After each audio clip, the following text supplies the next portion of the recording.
Hai, Assalamualaikum semua. Apa khabar? Minggu ni kita dah start cuti sekolah. Cuti sekolah selama 2 minggu.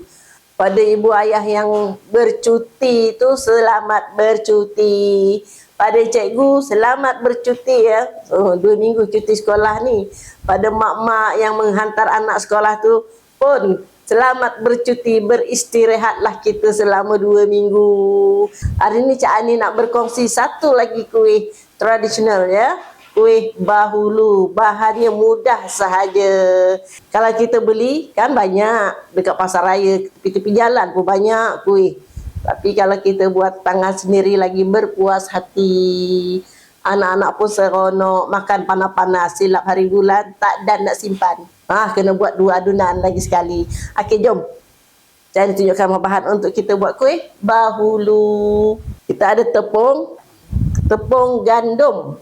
Tepung gandum ni saya dah panaskan dalam oven suhu 10 darjah Celsius. Baik supaya tepung kita kering dan ringan. Okey.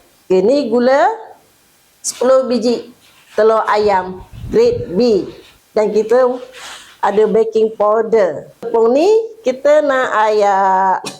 Sebab kita panaskan tadi, dia dah berketul-ketul macam ni. Ya, ni baking powder 1 sudu ni. Yang ni kita ayakkan. Bismillahirrahmanirrahim.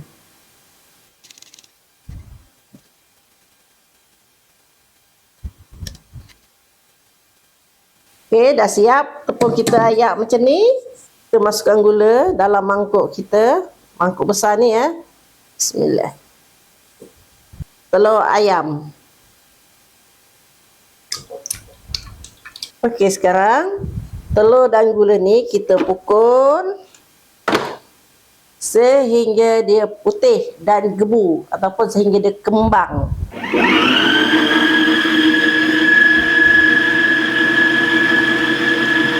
Okey, setelah setengah jam kita pukul, macam inilah keadaan dia. Kita angkat ni. Gebu macam ni. Kita masukkan tepung. Jangan sekaligus ya. Masukkan sedikit demi sedikit.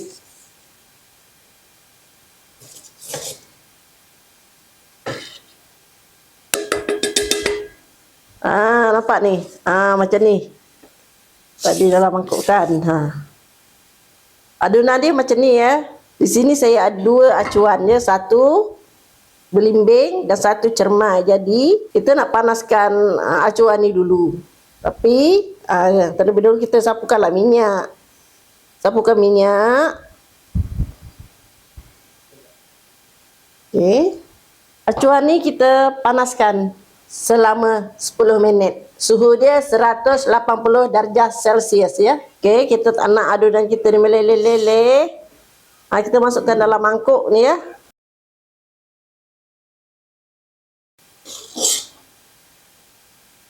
Masukkan, jangan penuh sangat.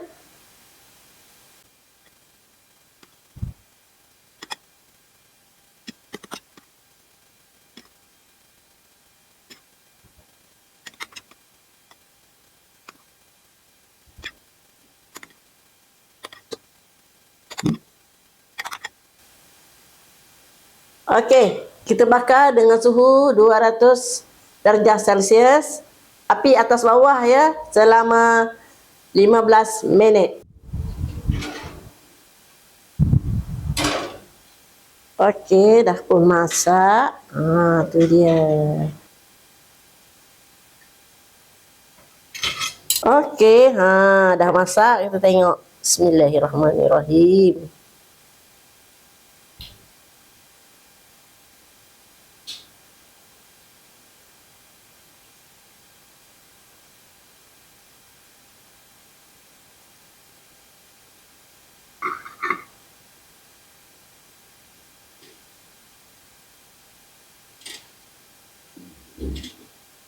Okey, dah siap kuih bahulu kita.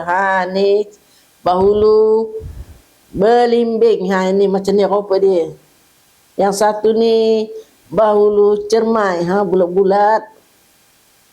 Kuih cara yang kita buat serupa je. Acuan dia pun sama. Jom terasa, kita tengok kuih kita ni bahagian dalam dia.